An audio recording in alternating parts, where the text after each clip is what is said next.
A'udzubillahiminasyaitonirrajim. Bismillahirrahmanirrahim. Assalamualaikum warahmatullahi wabarakatuh.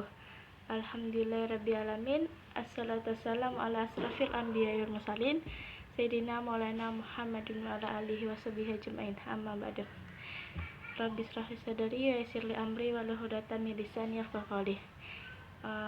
Perkenalkan, nama saya Febriana. Saya dari Prodi Manajemen Dakwah 4B, Fakultas Usuluddin Adab dan Dakwah. NIM 11908031. Dosen pengampu Pak Harjani.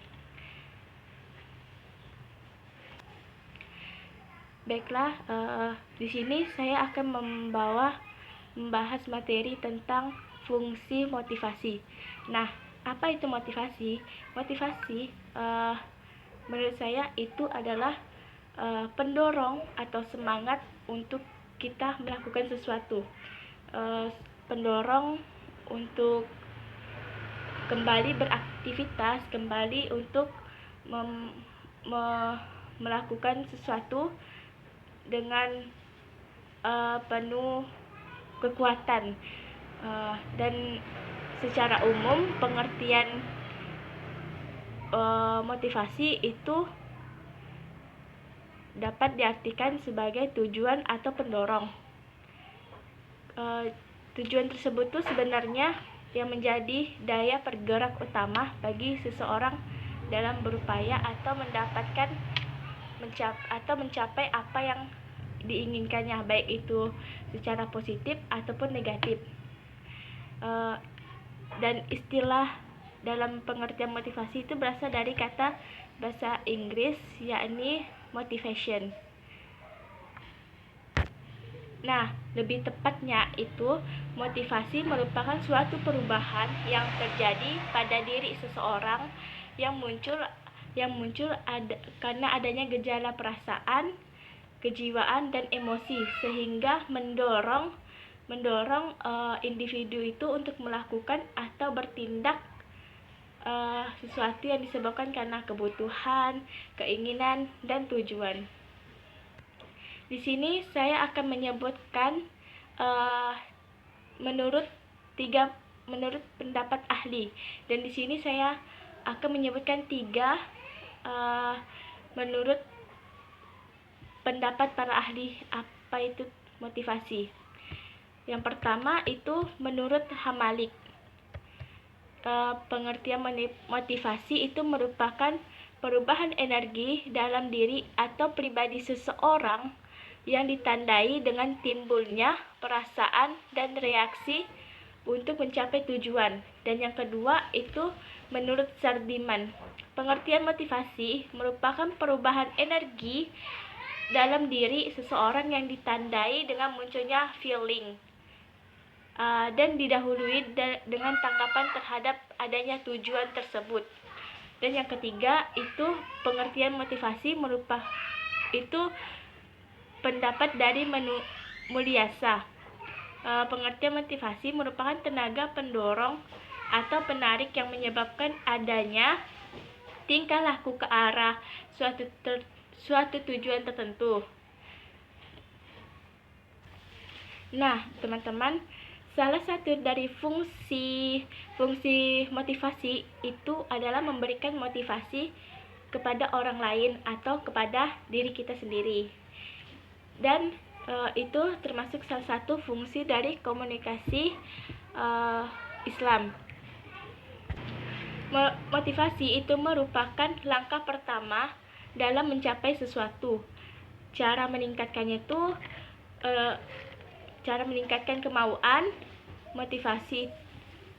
Cara meningkatkan kemauan mampu memberikan semangat yang tinggi. Nah, fungsi motivasi tadi itu mampu memberikan bangkit semangat kehidupan kepada para manusia, seperti diibaratkan api yang terdapat dalam diri kita, yang jika kita hidupkan dia akan mampu membawa kita ke tempat-tempat yang sangat jauh. Nah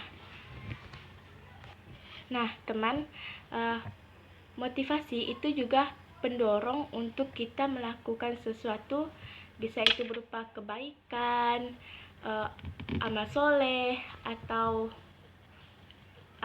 apalah itu gitu kan.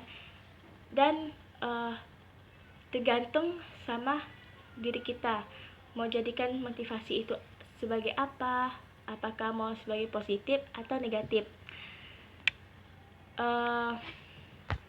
Nah, dengan adanya motivasi itu kan membangkit semangat kita, membangkit energi kita. Nah, energi itu yang merupakan kekuatan yang mampu merubah diri dalam bentuk apa sih ya? Nah, tadi seperti yang saya sebutkan, energi itu merupakan kekuatan yang mampu merubah diri dalam bentuk aktivitas yang nyata untuk mencapai tujuan tertentu. Nah, di sini saya mengutip ayat saya mengutip ayat Al-Quran tentang motivasi. Sebenarnya banyak ya tentang ayat-ayat Al-Quran yang berupa tentang motivasi. Cuman ada satu ayat yang saya ambil dan itu menurut saya itu sangat memotivasi buat diri saya, yaitu di Quran surah Al-Imran ayat 139 yang dimana artinya itu janganlah kamu bersedih atau bersikap lemah. Maksudnya tuh janganlah kamu bersikap lemah atau janganlah pula kamu bersedih hati, padahal kamulah orang-orang yang paling tinggi derajatnya jika kamu beriman. Nah, itu bagi saya itu ayatnya sangat berkesan bagi saya, sangat berkesan untuk saya. Nah, gimana sih biar semangat kita tuh biar semangat kita tuh selalu bangkit? Itu dengan cara memotivasi diri, dengan cara dengan cara cari motivasi yang bisa membuat kamu tuh lebih semangat untuk melakukan sesuatu. Nah, contohnya itu kita ini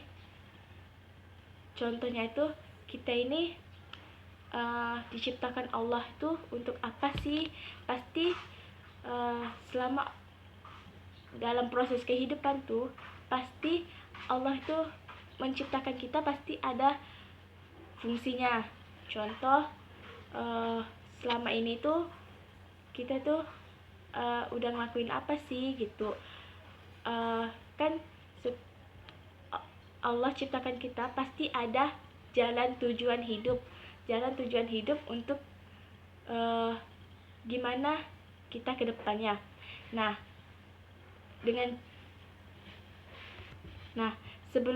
sebelum Allah menciptakan kita nih, pasti Allah sudah sangat tahu, sudah sangat jelas kita diciptakan di dunia ini apa sih tujuannya, apa sih untuk apa sih gitu. Nah, kita sebagai umat manusia yang sering futur istilahnya, itu pasti kan sudah ditentukan jalan hidupnya masing-masing. Nah, terkadang tuh kita tuh biasa mengabaikan jalan hidup tersebut. Nah, itu yang harus perlu dimotivasikan. Motivasikannya apa? Dengan cara memotivasikan diri kita atau orang lain, terutama untuk diri kita sendiri, tentang tujuan hidup kita ada di dunia ini. Untuk apa Allah ciptakan kita ini, untuk apa, dan pastinya ada kebaikan di dalamnya. Nah, jika tidak paham maksud saya tadi, saya mengambil contoh lain.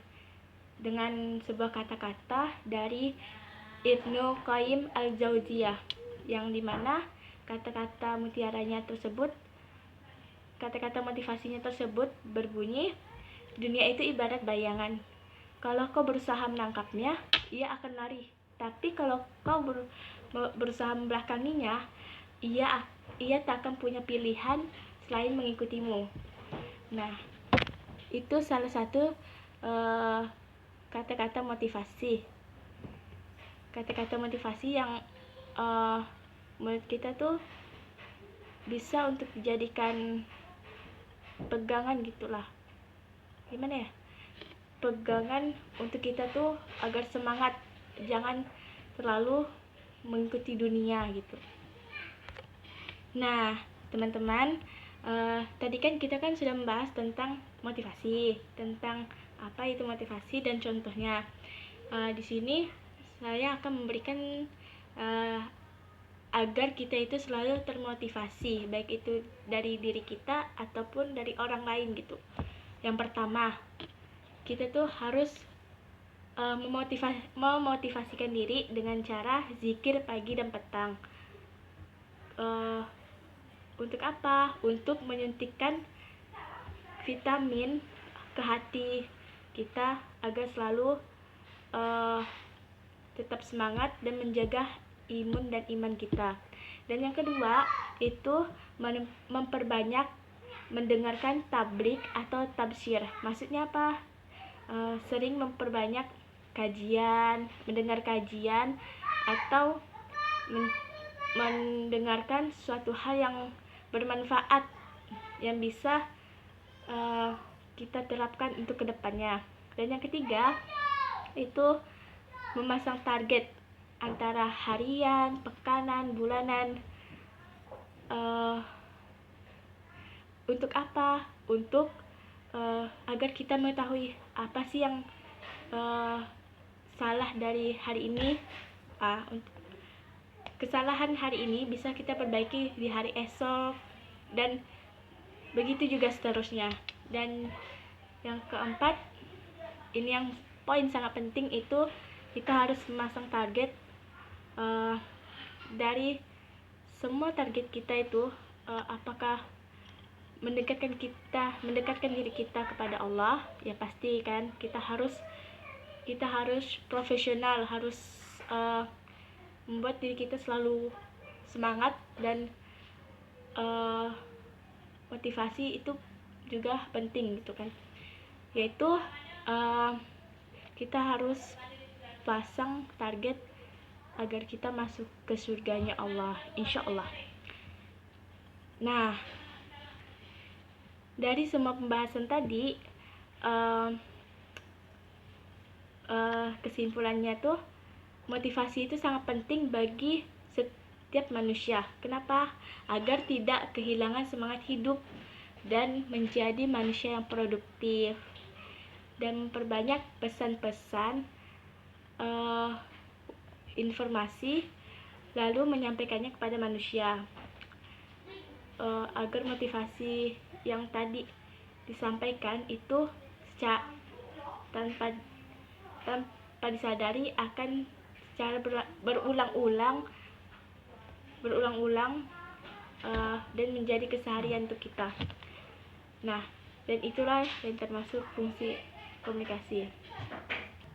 Nah, teman-teman, mungkin hanya itu yang saya sampaikan. Sekiranya salah, saya mohon maaf. Kurang dan lebihnya saya mohon maaf.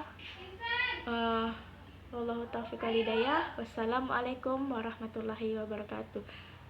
Unzur maqalah wala tanzur maqalah. Lihatlah apa yang disampaikan, bukan dia siapa yang menyampaikan.